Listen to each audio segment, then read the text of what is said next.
ரிஷப ராசி அல்லது ரிஷப லக்னத்துக்கு ராஜயோகத்தை தரும் திசைனா என்ன? ராஜயோகாதிபதி யார்? எந்த இடத்துல இருந்தா என்ன மாதிரி பலன்களை தருவார்? யாரோட சேர்ந்திருந்தா அதிகமான நற்பலன்களை தருவார்? அப்படிங்கிற எல்லாத்தையுமே இந்த வீடியோல டீடைல்டா பார்க்கலாங்க.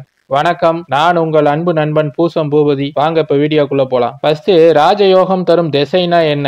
எந்த ஒரு ராசிக்கும் லக்கணத்துக்கோ அந்த ராசி அதிபதியோ அல்லது லக்னாதிபதியோ அவர்களுக்கு இணையாக அல்லது அவர்களை விட ஒரு படி மேலாக யோகங்களை தனது திசையில அள்ளித்தர அந்த திசைக்கு பேர் தாங்க ராஜயோகம் தரும் திசை. அப்ப ராஜ யோகாதிபதி அப்படின்னா யாரு? ஒரு லக்கணத்துக்கு அல்லது ஒரு ராசிக்கு 2 சுப ஆதிபத்தியங்களுக்கு அதிபதியாக வரக்கூடிய அந்த ஒற்றை கிரகம் தாங்க ராஜயோகாதிபதி. ஒரு கேந்திரத்திற்கும் ஒரு கோணத்திற்கும் அதிபதியாக வரக்கூடிய அந்த ஒற்றை கிரகம் தான் ராஜயோகாதிபதினு சொல்லுவோம். அந்த அடிப்படையில ரிஷப லக்கணத்துக்கு ரிஷப ராசிக்கு ராஜயோகாதிபதி யார் அப்படின்னு பார்த்தோம்னா அவர் சனி பகவான் தாங்க.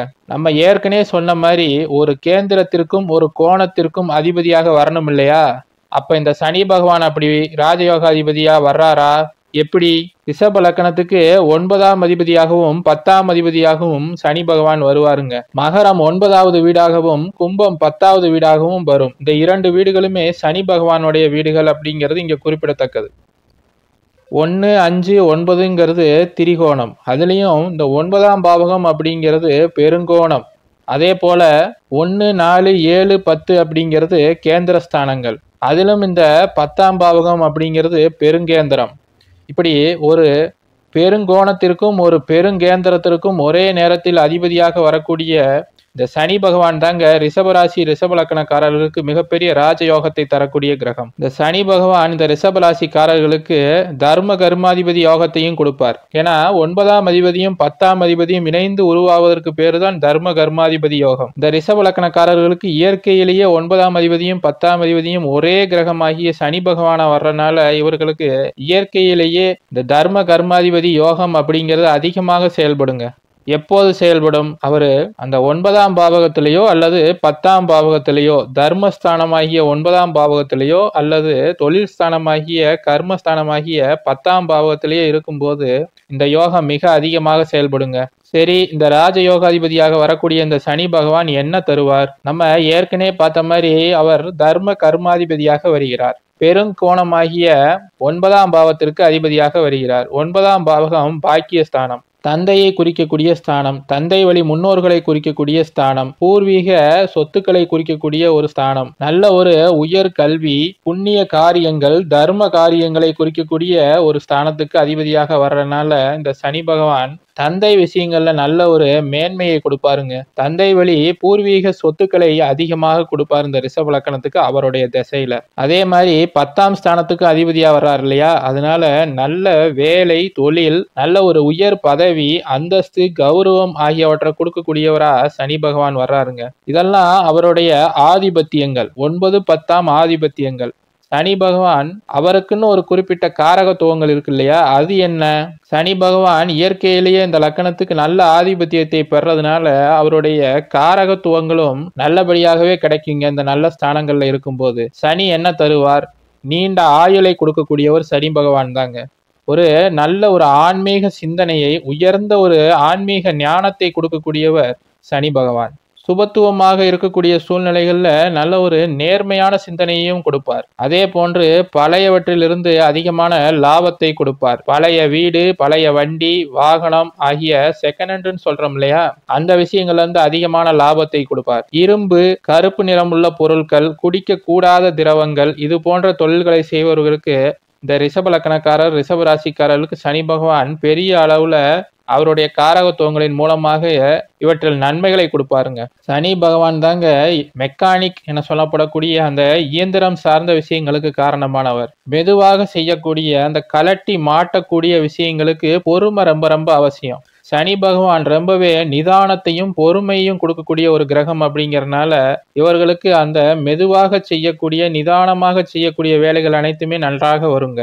சரி, இது போன்ற நல்ல காரகத்துவங்களை அவர் எப்போது கொடுப்பார்? பொதுவாகவே ஒரு ஜாதகத்துல சனி பகவான் நன்றாக இருக்கும்போது அவருடைய காரகத்துவங்கள் அந்த ஜாதகருக்கு வாழ்நாள் முழுவதும் கிடைத்துக்கிட்டே இருக்கும். அதிலும் குறிப்பாக சனி பகவானுடைய திசை வரும்போது, அந்த சனி திசைங்கிறது 19 ஆண்டுகள். அந்த 19 ஆண்டு திசை வர்றவங்களுக்கு மிக அதிகமாக அவருடைய திசையில கிடைக்கும். மற்ற நேரங்கள்ல எல்லா திசையிலையும் சனி புத்திங்கிறது கட்டாயம் வரும். அந்த சனி புத்தி காலகட்டத்துல அந்த ஓராண்டோ 2 ஆண்டோ அந்த திசைக்கேற்ப அந்த புத்தியோடைய அளவு மாறுபடும். அந்த காலகட்டத்துல சனி பகவான் அவர்களுக்கு மிகப்பெரிய யோகங்களை கொடுப்பார். சரி, அப்ப எந்த இடத்துல இருந்தா அதிகமான நற்பலன்களை கொடுப்பார்? பொதுவாகவே இந்த ரிஷப லக்னக்காரர்களுக்கு சனி பகவான் நன்மைகளை செய்ய கடமைப்பட்ட ஒரு கிரகம்னு பார்த்தோம். அப்படி இருக்கும்போது அவர் எந்த இடத்துல இருந்தா அதிகமான நற்பலன்களை கொடுப்பார் அப்படிங்கிறத பார்க்கலாங்க. முதல்ல 3ஆம் பாவத்தில் இருக்கும்போது சனி பகவான் நேராக அவருடைய 9ஆம் பாவகத்தை தொடர்பு கொள்வார். அப்படிங்கிறதுனால தர்மஸ்தானத்தை, பாக்கியஸ்தானத்தை தொடர்பு கொள்ளக்கூடிய இந்த சனி பகவான் நன்மைகளை செய்வாருங்க. அதே மாதிரி 4ஆம் பாவத்தில் இருக்கக்கூடிய சனி பகவான் நேராக 10ஆம் பாவகத்தை பார்ப்பார். அப்படிங்கிறதுனால இந்த தொழில் ஸ்தானமாகிய கர்மஸ்தானத்தை தொடர்பு கொள்றதுனால அப்போதும் அவர் அந்த தர்ம கர்மாதிபதி யோகத்தை எடுத்து செய்வார். அடுத்ததாக 9ஆம் அதிபதியாகிய இந்த சனி பகவான் இன்னொரு திரிகோண ஸ்தானமாகிய 5ஆம் பாவகத்துல கன்னியில புதனுடைய வீட்டுல அமரும் போதும் அதிகமான நற்பலன்களை தருவாருங்க. இந்த 5ஆம் பாவகம் ஆகிய கன்னி சனி பகவானுக்கு ஓரளவுக்கு நட்பு வீடு. அதனால இங்க இருக்கக்கூடிய சனி பகவான் தன்னுடைய நண்பரின் வீட்டுல இருக்கிறதுனால அதிகமான நற்பலன்களை கொடுப்பார். அடுத்ததாக 6ஆம் பாவகமாகிய துலாத்துல வரும்போது சனி பகவான் உச்சமடைவாருங்க. ஒரு ராஜ யோகாதிபதி கிரகம் உச்சமடைகிறதுங்கிறது ஒரு மிகப்பெரிய யோகம். சனி பகவான் என்ன இருந்தாலும் ஒரு இயற்கை பாவர் அப்படிங்கறது அடிப்படையில அவரு இந்த மறைவு ஸ்தானத்துல 6ஆம் பாவத்துல மறந்து உச்சமாகிறது அப்படிங்கிறது ரொம்ப பெரிய அதிர்ஷ்டம். ஏன்னா இங்க இருக்கக்கூடிய சனி பகவான் உச்ச பலத்தையும் பெறுகிறார். திக்பலமாகிய 7ஆம் ஸ்தானத்துக்கு அருகில 6ஆம் பாவத்துல இருக்கிறதுனால 90% திக்பலத்தையும் பெறுவார். அதனால மிகப்பெரிய யோகங்களை செய்வார். அடுத்ததாக 7ஆம் பாவகமாகிய விருச்சகத்துல திக்பலத்துல இருப்பாருங்க. பாவ கிரகங்கள் நேர்வலுவை இழந்து திக்பலத்தை பெறுவது சூட்சமவலுன்னு சொல்லப்படுது. அந்த அடிப்படையில இந்த 7ஆம் பாவத்துல முழுமையான திக்பலத்தோட இருக்கக்கூடிய இந்த சனி பகவான் அவருடைய திசையில மிகப்பெரிய மேன்மைகளை தருவார். அடுத்ததாக 9ஆம் பாவகமாகிய பாக்கியஸ்தானத்திலேயே சனி பகவான் அவருடைய வீட்டிலேயே ஆட்சியாக இருக்கும்போது அவருடைய அந்த பாக்கியங்களை அதிகமாக தருவார். சுபத்துவமாக இருந்துச்சுன்னா மிகப்பெரிய யோகங்களை தருவார். 10ஆம் பாவத்தில் இருக்கும்போது சனி பகவான் மூலத்திரிகோண வலுவில் இருப்பாருங்க. ஆட்சியும் மூலத்திரிகோணத்தையும் அடையக்கூடிய இந்த சனி பகவான் அவருடைய திசையில அவருடைய தொழில்களாகிய அந்த கருப்பு நிறமுள்ள பொருட்கள், கிரானைட்டு, கிரஷரு, குடிக்க கூடாத திரவங்கள், இரும்பு, பழைய பொருட்கள், செகண்ட் ஹேண்ட் வண்டி வாகனம் ஆகியவற்றின் மூலமாக மிகப்பெரிய யோகங்கள்ல இந்த ஜாதகரை மிகப்பெரிய கோடீஸ்வரராக்குவார். சுப கிரகங்களோட சேர்ந்து போது மிகப்பெரிய நன்மைகளை செய்வார். சுப கிரகங்கள்னா யாரு? வளர்பிறை சந்திரன், குரு பகவான், சுக்கிரன், தனி புதன் இவர்களோட சேர்ந்திருக்கும் போது சனி பகவான் சுபத்துவமாகி மிகப்பெரிய நன்மைகளை அவரோட திசையில செய்வாருங்க. இப்ப எந்த இடத்துல இருக்கக்கூடாது, இந்தந்த இடங்கள்ல இருந்தா கொஞ்சம் நன்மைகள் குறைவுபடும். ராஜயோகாதிபதி கிரகம் முழுமையான நன்மைகளை கொடுக்க கடமைப்பட்டவராக இருந்தாலும் கூட ஒரு சில இக்கட்டான சூழ்நிலைகள்ல சாதகமில்லாத இடங்கள்ல போய் அவரு அமரும் போது பெரிய அளவுல நன்மைகளை கொடுக்க முடியாம குறைந்த அளவு நன்மைகளை கொடுக்கக்கூடிய இடத்துல இருப்பாருங்க. அந்த அடிப்படையில லக்கணத்திலேயே 1ஆம் பாவத்திலே சனி பகவான் இருப்பது அப்படி ஒன்றும் சிறப்பில்லை. ஏன்னா ஒரு பாவ கிரகமாகிய சனி பகவான் லக்கணத்திலேயே இருக்கும் போது ஜாதகருக்கு கொஞ்சம் பொறாமை குணம் உடையவராக இருப்பார். கொஞ்சம் லக்கணம் பங்கப்படுகிறது. அதனால திக்பலத்தையும் முழுவதுமாக இழந்திருக்கக்கூடிய இந்த சனி பகவான் லக்கணத்தில் இருப்பது அப்படி ஒன்றும் சிறப்பு இல்லைங்க. அதே மாதிரி 2ஆம் பாவகத்தில் இருக்கும் போதும் அவர் குடும்பஸ்தானத்துல இருக்கிறதுனால கொஞ்சம் பணம், காசு, குடும்பம், சொல்ல காப்பாத்துறது ஆகியவற்றில் கொஞ்சம் தடைகளை உண்டு பண்ணுவார். கொஞ்சம் பொய் சொல்லக்கூடிய தன்மையை ஜாதகருக்கு கொடுப்பார். அதன் மூலமாக ஒரு சில தொழில்களை கொடுப்பார். அவரு நேராக 8ஆம் பாவத்தை பார்ப்பார். அப்படிங்கிறதுனால ஆயுள் ஸ்தானமாகிய 8ஆம் பாவகம் சனி பார்ப்பது அப்படி ஒன்று சிறப்பு இல்லைங்க. அதனால 2ஆம் பாவத்தில் இல்லாமல் இருப்பது கொஞ்சம் நல்லது. அடுத்ததாக 8ஆம் பாவகத்திலேயே சனி பகவான் இருப்பது தனுசு வீட்டுல 8ல இருக்கும்போது குருவின் வீட்டுல கொஞ்சம் சுபத்துவமாகவே இருப்பாருங்க. அப்படி இருந்தாலும் கூட இங்க இருக்கக்கூடிய சனி பகவான் ஆயுளை அதிகப்படுத்தி கொடுப்பார். 8ஆம் பாவத்தில் சனி பகவான் இருந்தா அதிகமான ஆயுள் கிடைக்கும். ஆனாலும் கூட அவர் 2ஆம் பாவத்தை பார்ப்பார். தனம் வாக்கு குடும்பத்தை கெடுப்பார் அந்த இடத்துல. அப்படிங்கிறதுனால அங்க இருப்பது அப்படி ஒன்றும் சிறப்பு இல்லைங்க. அடுத்ததாக ராஜயோகாதிபதி கிரகம் முழு பலத்தோட தான் எப்பயுமே இருக்கணும். அந்த அடிப்படையில 12ஆம் பாவகமாகிய மேசத்துல அவர் நீசமாவாருங்க. அதே நேரம் திக்பலத்தையும் இழந்திருப்பார். இந்த மாதிரி இருக்கக்கூடாதுங்க. ராஜயோகாதிபதி எப்பயுமே முடிந்த அளவுக்கு கூடுதல் வலுவோடு இருக்கிறது தான் நல்லது. இது மாதிரி நீசமாகி திக்பலத்தை இழந்திருப்பது அப்படி ஒன்றும் சிறப்பில்லை. இருந்தாலும் கூட அந்த இடத்துல சுபர்களுடைய சேர்க்கை இருக்கும்போது ஓரளவுக்கு நன்மைகளை கொடுப்பார்.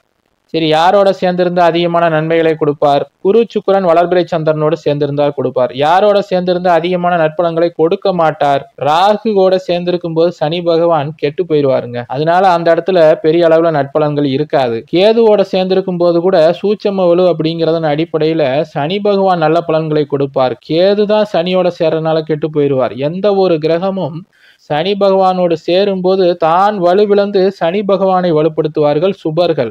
பாவர்கள் என்ன செய்வாங்க? சனி பகவானோட சேரும் போது மேலும் பாவத்துவத்தை பெறுவார்கள். ஏன்னா சனி பகவான் ஒரு இயற்கை பாவர் இல்லையா? அதனால மேலும் பாவத்துவத்தை அடைந்த ராகு திசையில கடுமையான கெடுபலன்களை தருவார். அடுத்ததாக செவ்வாயோடய சனி சேரக்கூடாதுங்க. அவர்கள் இருவருமே பகைத்தன்மை கொண்ட கிரகங்கள். அதே போன்று சூரியன் ஒளி கிரகம், சனி பகவான் இருள் கிரகம். அதனால ஒளிக்கும் இருளுக்கும் எப்போதுமே ஆகாது அப்படிங்கிற அடிப்படையில சூரியனோடையும் சனி சேர்ந்து இருப்பது அப்படி ஒன்றும் சரியில்லை. மேல சொன்ன இந்த கிரகங்கள் ஒருவரை ஒருவர் பார்த்து கொண்டாலோ சமசப்தமாக அதுவும் இதே மாதிரி பலன்களை தான் கொடுக்கும். சுபர்களா இருந்தா சுப பலன்களையும், பாவர்கள் இதே மாதிரி பார்த்து கொண்டால் பாவ பலன்களையும் கொடுப்பார்கள். சரிங்க, சனி பகவானு பாவியா இல்லையா அப்படின்னு கேட்டீங்கன்னா, எந்த ஒரு கிரகமே முழுமையான ஒரு பாவ கிரகம் எப்போதுமே யாருக்குமே நல்லதையே செய்யாது அப்படின்னு நம்மளால சொல்லவே முடியாதுங்க. 9 கிரகங்களும் மனிதனுக்கு தேவை. அந்த அடிப்படையில சனி பகவான் இயற்கை பாவ கிரகம், லக்கண சுபராக வர்றாரு இந்த இடத்துல. இயற்கை பாவர்ன்ற அடிப்படையில அவரு இருக்கும் பாவகத்தை சிறிது கெடுப்பார் என்றாலும் கூட அவருடைய ஆதிபத்திய விசேஷம் காரணமாக அவர் இந்த ரிஷபலக்கணக்காரர்களுக்கு நன்மைகளை செய்தாக வேண்டிய ஒரு கட்டாயத்திலே இருப்பார். அதனால இந்த ரிஷபலக்கணக்காரர்களுக்கு சனி தசை வந்துச்சுன்னா எப்போதுமே மிகப்பெரிய யோகங்களை கொடுப்பார். அதனாலதான் அவரு ராஜயோகாதிபதின்ற அந்தஸ்தையே பெறுகிறார். சரிங்க, வீடியோ பிடிச்சிருந்துச்சுன்னா லைக் பண்ணுங்க. இந்த வீடியோவை பற்றிய உங்களுடைய கருத்துக்கள் ஏதாவது இருந்துச்சுன்னா அதை கமெண்ட்ல எங்கிட்ட சொல்லுங்க. நம்ம சேனல் பிடிச்சிருந்துச்சுன்னா சப்ஸ்கிரைப் பண்ணிக்கோங்க. வீடியோ கடைசி வரைக்கும் பார்த்ததுக்கு ரொம்ப நன்றி. வணக்கம்.